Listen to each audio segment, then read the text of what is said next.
چین وسطی ایشیا سمٹ اور تیسرے بیلٹ اینڈ روڈ فورم برائے بین الاقوامی تعاون کے کامیاب انعقاد سے لے کر برکس خاندان میں نئے ارکان کی شمولیت تک، پھر سان فرانسسکو میں چین اور امریکہ سربراہ اجلاس تک، چین نے بین الاقوامی نظم و نسق کو برقرار رکھنے، گلوبل ساؤتھ کی طاقت کو مضبوط بنانے اور ایک بدلتی ہوئی دنیا میں یقین اور استحکام پیدا کرنے کے لیے بھرپور کوشش کی ہے۔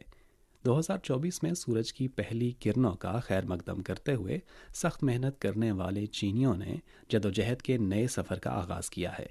اس سال عوامی جمہوریہ چین کے قیام کی 75ویں سالگرہ منائی جا رہی ہے۔ انسانیت کے ہم نصیب معاشرے کی تعمیر اور ایک بہتر دنیا کی تعمیر کو فروغ دیا جائے۔ ایک نئے نقطۂ آغاز پر کھڑے ہو کر چین نہ صرف اپنی ترقی بلکہ دنیا کی ترقی کا بھی خیال رکھتا ہے۔ 2024 میں چین عالمی برادری کے ساتھ مل کر چیلنجز سے نمٹنے اور مشترکہ خوشحالی کو فروغ دینے کے لیے کام کرنے کے لیے